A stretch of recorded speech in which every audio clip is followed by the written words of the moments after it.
আসসালামু আলাইকুম।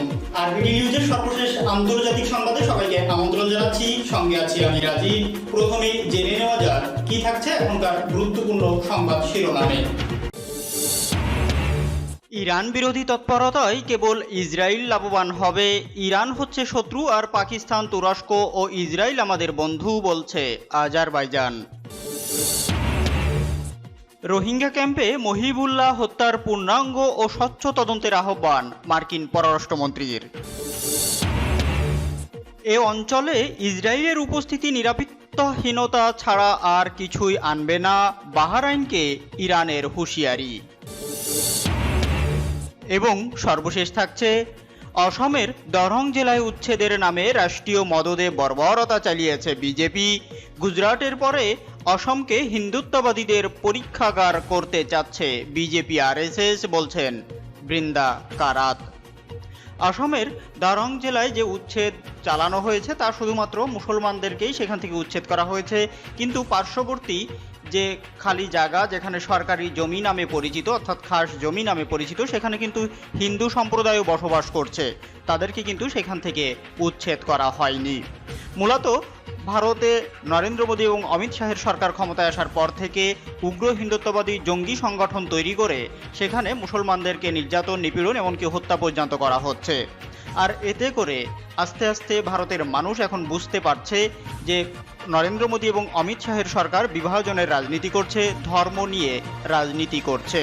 আর এই ধর্মের রাজনীতি করেই তারা ক্ষমতায় বসতে যাচ্ছে, কারণ সঠিকভাবে সঠিক ব্যবস্থাপনায় মানুষ তাদেরকে আর ভোট দেবে না। তাদের দুমুখো সাপের নীতি, ধর্মনিরপেক্ষতার নামে ভণ্ডামি সবই এখন বিশ্বের সামনে উন্মোচিত হয়ে গেছে। নরেন্দ্র মোদী এবং অমিত শাহের পতন খুব শীঘ্রই বলে আমি মনে করি। খুব শীঘ্রই ভারতে মুসলমানরাই শাসন করবে বলেও বিশ্বাস আমার। এ বিষয়ে আপনারা কি মনে করেন? আপনারা আপনাদের মূল্যবান মতামত প্রদান করবেন এবং অনুরোধ থাকবে গুরুত্বপূর্ণ এই ভিডিওটি না টেনে সম্পূর্ণ দেখার জন্য। এতক্ষণ সংবাদ শিরোনামগুলো শুনছিলেন, এখন বিস্তারিত। তবে তার আগে রিকোয়েস্ট থাকবে ভিডিওটিতে একটি লাইক করুন এবং আপনি যদি এই চ্যানেলটিতে নতুন হয়ে থাকেন চ্যানেলটি সাবস্ক্রাইব করে পাশে থাকা বেল আইকনটি অন করে দিন। ইরান বিরোধী তৎপরতায় কেবল ইসরায়েল লাভবান হবে। ইরান হচ্ছে শত্রু আর পাকিস্তান, তুরস্ক ও ইসরায়েল আমাদের বন্ধু, বলছে আজারবাইজান। আজারবাইজান সরকার যখন সরল ও নিশ্চিন্ত মনে আর্মেনিয়ার কর্মকর্তাদের সঙ্গে আলোচনা চালিয়ে যাচ্ছে, তখন বাকু সরকারের এক শ্রেণীর কর্মকর্তারা গণমাধ্যমগুলোতে ইরান বিরোধী প্রচারণায় লিপ্ত।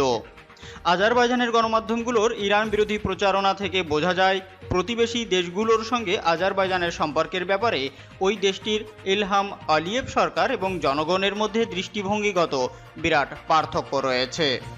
ধারণা করা হচ্ছে আজারবাইজানের কোনো কর্মকর্তা এবং ওই দেশটিতে বাইরের বিভিন্ন দেশের প্রভাব ইরান বিরোধী তৎপরতায় ভূমিকা রাখছে। উদাহরণস্বরূপ, প্রভাবশালী জামিয়া দিন আজারবাইজানের ধর্মীয় নেতা হাজ ইলকার ইব্রাহিম উগলু সহ দেশটির অন্যান্য ধর্মীয় ও রাজনৈতিক নেতা মনে করেন সরকারের কোনো সংবাদ ও রাজনৈতিক মহল ইরান বিরোধী প্রচারণা এবং তেহরান ও বাকুর মধ্যে রাজনৈতিক উত্তেজনার অজুহাতে আজারবাইজানে ইসলাম আতঙ্ক সৃষ্টির যে চেষ্টা চালাচ্ছে তা একেবারেই অনর্থক। আজারবাইজানের এইসব ব্যক্তিরা সরাসরি সম্প্রচারিত টিভি সাক্ষাৎকারে বলেছেন, আজারবাইজানের মুসলিম জনগণ 70 বছর ধরে কমিউনিস্ট শাসনের অধীনে থাকলেও তারা নিজেদের ধর্মকে হেফাজত করেছে এবং কোনো শক্তি তাদেরকে ইসলাম থেকে দূরে সরিয়ে রাখতে পারেনি। ধর্মীয় সংগঠন জামিয়া দিন আজারবাইজান এর নেতা হাজ ইলকার ইব্রাহিম উগলো ইরানের বিরুদ্ধে ইসরায়েলের প্রধানমন্ত্রী সাম্প্রতিক হুমকির কথা উল্লেখ করে বলেছেন, বর্ণবাদী ও দখলদার এই শক্তির পক্ষে ইরানের বিরুদ্ধে দেওয়া হুমকি বাস্তবায়নের কোনো ক্ষমতা নেই। সম্প্রতি আজারবাইজানের প্রেসিডেন্ট ইলহাম আলিয়েভ আর্মেনিয়ার সঙ্গে যুদ্ধ শুরুর প্রথম বার্ষিকী উপলক্ষে দেওয়া বাণীতে নজিরবিহীন এবং বিস্ময়করভাবে আজারবাইজানের বাইরের শত্রু হিসাবে আর্মেনিয়ার পরিবর্তে ইরানকেই চিহ্নিত করেন। তাই এতে কোনো সন্দেহ নেই যে ইরানের বিরুদ্ধে আজারবাইজানের প্রেসিডেন্টের এই বক্তব্যের পিছনে বাকুতে ইসরায়েলি কূটনীতিক ও তাদের সমর্থক কিছু রাজনীতিবিদের ইন্ধন রয়েছে। কিন্তু দেশটির সরকারের এটা জেনে রাখা উচিত যে ইরান বিরোধী অবস্থান নিয়ে তাদের কোনো লাভ হবে না। দেশটির প্রভাবশালী ধর্মীয় নেতা হাজ ইলকার ইব্রাহিম ওগলুও কথাই বলছেন। তিনি বলছেন, আমরা বহুবার সতর্ক করে বলেছি আমাদের মাটিতে বসে ইসরায়েল ইরানের বিরুদ্ধে কোনো বার্তা, হুমকি বা তৎপরতা চালাতে পারে না। এটা খোদ আজারবাইজানের জন্যই ক্ষতিকর। ইসরায়েল ইরানের উত্তর অঞ্চলীয় আজারবাইজানে বেশ তৎপর রয়েছে এবং ধারণা করা হচ্ছে ইরানের সরকার ও জনগণের বিরুদ্ধে ঘৃণা ও অপপ্রচার ছড়িয়ে ইসরায়েল আসলে এই অঞ্চলে তাদের স্বার্থ হাসিলের চেষ্টা করছে। এরই অংশ হিসাবে ইলহাম আলিয়েভ সরকারের অনুগত কিছু গণমাধ্যম এটা তুলে ধরার চেষ্টা করছে যে তুরস্ক, পাকিস্তান ও ইসরায়েল হচ্ছে আজারবাইজানের মুসলিম জনগণের প্রকৃত বন্ধু, যা কিনা গত বছর দ্বিতীয় কারাবাখ যুদ্ধে প্রমাণিত হয়েছে। এদিকে আজারবাইজানের সরকারি ও নিরাপত্তা বাহিনীর কর্মকর্তারাও বাকুর তথাকথিত মিত্র দেশের পতাকা উত্তোলন করতে সে দেশের মুসলিম জনগণকে বাধ্য করছে, যাতে জনমনে ইরান বিরোধী মনোভাব জাগিয়ে তোলা যায়। এছাড়া আজারবাইজানে ইরানের সাহায্য পাঠানো বন্ধের বিষয়েও কথাবার্তা চলছে। পর্যবেক্ষকরা বলছেন, আজারবাইজানে ইরান বিরোধী তৎপরতার ফলে কেবল দখলদার ইসরায়েলি লাভবান হবে এবং এই অঞ্চলে মুসলমানরা ক্ষতিগ্রস্ত হবে।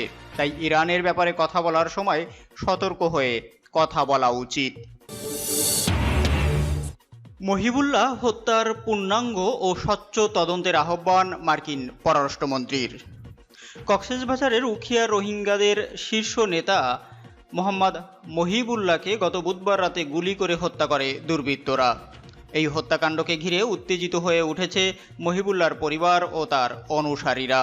মার্কিন পররাষ্ট্রমন্ত্রী অ্যান্টনি ব্লিংকেন কক্সবাজারে রোহিঙ্গা নেতা মোহাম্মদ মহিবুল্লাহ হত্যার পূর্ণাঙ্গ ও স্বচ্ছ তদন্তের আহ্বান জানিয়েছেন।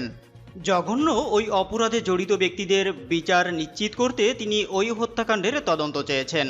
শুক্রবার এক বিবৃতিতে মহিবুল্লাহ হত্যার বিষয়ে এক প্রতিক্রিয়ায় তিনি এই আহ্বান জানান। মার্কিন পররাষ্ট্র দপ্তরের ওয়েবসাইটে অ্যান্টনি ব্লিংকেনের ওই বিবৃতিটি প্রচার করা হয়েছে। মহিবুল্লাহের হত্যা নিয়ে বিবৃতি দিল আমেরিকার। অ্যান্টনি ব্লিংকেন বলেন, গত 29শে সেপ্টেম্বর বাংলাদেশে রোহিঙ্গা নেতা মহিবুল্লাহর হত্যার খবর আমাদের গভীরভাবে মর্মাহত ও পর্যুদস্ত করেছে। সারা বিশ্বে রোহিঙ্গাদের মানবাধিকার সুরক্ষায় তিনি ছিলেন এক সাহসী এবং শক্তিশালী প্রচারক। তিনি জেনেভায় জাতিসংঘ মানবাধিকার কাউন্সিলের পাশাপাশি 2019 সালে যুক্তরাষ্ট্রে অনুষ্ঠিত ধর্মীয় স্বাধীনতা বিষয়ক মন্ত্রী পর্যায়ের সভায় বক্তৃতা দিয়েছিলেন। যুক্তরাষ্ট্র সফরের সময় তিনি মার্কিন প্রেসিডেন্ট ও ভাইস প্রেসিডেন্টের সঙ্গে ধর্মীয়ভাবে নিপীড়িত হওয়া জনগোষ্ঠীর হিসাবে নিজের অভিজ্ঞতা তুলে ধরেছিলেন। মার্কিন পররাষ্ট্রমন্ত্রী বলেন, জঘন্য এই অপরাধে জড়িত ব্যক্তিদের বিচারের আওতায় আনতে আমরা তার হত্যার পূর্ণাঙ্গ ও স্বচ্ছ তদন্তের আহ্বান জানাই। আমরা রোহিঙ্গাদের পক্ষে সমর্থন অব্যাহত রেখে এবং রোহিঙ্গারা নিজেদের ভবিষ্যতের ব্যাপারে উচ্চকণ্ঠ হতে পারে সেজন্য সহায়তার মাধ্যমে তার কাজের প্রতি শ্রদ্ধা জানাবো। এদিকে অ্যান্টনি ব্লিংকেন তার টুইটে লিখেছেন, বাংলাদেশে রোহিঙ্গা নেতা মহিবুল্লাহর মৃত্যুতে আমরা গভীরভাবে মর্মাহত। সারা বিশ্বে রোহিঙ্গাদের পক্ষে একজন সাহসী নেতা হিসাবে তিনি বেঁচে থাকবেন। একইভাবে ঘটনায় শোক প্রকাশ করেছে জাতিসংঘ। জাতিসংঘের মুখপাত্র স্টোফানি ট্রেম্বলে বলেছেন, বাংলাদেশি প্রশাসনের কাছে আমরা এই ঘটনা নিয়ে দ্রুত তদন্তের আর্জি জানিয়েছি। দোষীদের দৃষ্টান্তমূলক শাস্তির দাবি করেছি। সংবাদ সংস্থা ডিপিএকে বাংলাদেশের ইনভেস্টিগেটিং অফিসার শাকিল আহমেদ জানিয়েছেন, ঘটনার তদন্ত শুরু হয়ে গেছে। দ্রুত অপরাধীদের গ্রেপ্তারের বিষয়ে আমরা আশাবাদী। ক্যাম্পের নিরাপত্তা বাড়ানো হয়েছে বলেও তিনি জানিয়েছেন। তবে প্রশাসন এখনও পর্যন্ত কারা এই হত্যার পিছনে জড়িত সে বিষয়ে কোনো মন্তব্য করেনি। এর সঙ্গে সন্ত্রাসীদের যোগাযোগের বিষয়টিও সামনে আনেননি। মহিবুল্লাহের ভাই অবশ্য সরাসরি সন্ত্রাসী যোগের অভিযোগ তুলেছেন। তার বক্তব্য, আরকান রোহিঙ্গা সলিডারিটি আর্মি বা আরসা সন্ত্রাসী গোষ্ঠী এই ঘটনার সঙ্গে যুক্ত। মহিবুল্লাহকে তারা হুমকি দিচ্ছিল বলেও অভিযোগ করছেন তার ভাই এবং বন্ধুরা। দীর্ঘদিন ধরেই রোহিঙ্গাদের অধিকার নিয়ে আন্দোলন করছিলেন মহিবুল্লাহ। তিনি জেনেভায় জাতিসংঘের সভায় বক্তৃতাও করেছেন, দেখা করেছেন সাবেক মার্কিন প্রেসিডেন্ট ডোনাল্ড ট্রাম্পের সঙ্গে। রোহিঙ্গাদের মিয়ানমারে ফিরিয়ে নিয়ে যাওয়ার বিষয়ে দীর্ঘদিন ধরেই কাজ করছিলেন তিনি। এ অঞ্চলে ইসরায়েলের উপস্থিতি নিরাপত্তাহীনতা ছাড়া আর কিছুই আনবে না, বাহরাইনকে ইরানের হুঁশিয়ারি। ইসলামী প্রজাতন্ত্র ইরানের পররাষ্ট্রমন্ত্রী হোসেন আমির আবদুল্লাহিয়ান বাহরাইনকে হুঁশিয়ারি উচ্চারণ করে বলেছেন, পারস্য উপসাগরীয় অঞ্চলে ইহুদিবাদী ইসরায়েলের উপস্থিতি নিরাপত্তাহীনতা ছাড়া আর কিছু বয়ে আনবে না। ইসরায়েলের পররাষ্ট্রমন্ত্রী ইয়ারি লাপিদ যখন বাহরাইন সফর করছেন তখন তিনি এই হুঁশিয়ারি উচ্চারণ করলেন। ইসরায়েলি পররাষ্ট্রমন্ত্রীর বাহরাইন সফরের নিন্দা জানিয়ে আমির আবদুল্লাহিয়ান বলেন, ইহুদিবাদী মন্ত্রীকে স্বাগত জানিয়ে বাহরাইনের শাসক গোষ্ঠী নিপীড়িত ফিলিস্তিনি জনগণের সঙ্গে চরম বিশ্বাসঘাতকতা করেছে। শুক্রবার আবদুল্লাহিয়ান সামাজিক যোগাযোগের মাধ্যম টুইটার অ্যাকাউন্টে এই সব কথা বলেছেন। তিনি সুস্পষ্ট করে বলেন, ইরান একমাত্র ফিলিস্তিনি নামের রাষ্ট্রকে স্বীকৃতি দেয় যার রাজধানী পবিত্র বাইতুল মুকাদ্দাস। ইসরায়েলের পররাষ্ট্রমন্ত্রী বৃহস্পতিবার বাহরাইন সফরে যান এবং তিনি দেশটির রাজা হামাদ বিন ইসা আল খালিফার শীর্ষ পর্যায়ের কর্মকর্তাদের সঙ্গে আলোচনা করেন। এছাড়াও বেশ কিছু চুক্তিও সই করেন। এই সফরে তিনি মানামায় ইসরায়েলের দূতাবাস উদ্বোধন করবেন বলেও কথা রয়েছে। লাপিদের সফরের বিরুদ্ধে বাহরাইনে ব্যাপক বিক্ষোভ হচ্ছে। ফিলিস্তিনিদের হামাস সহ মধ্যপ্রাচ্যের প্রতিরোধকামী সংগঠনগুলো এই সফরের নিন্দা জানিয়েছেন।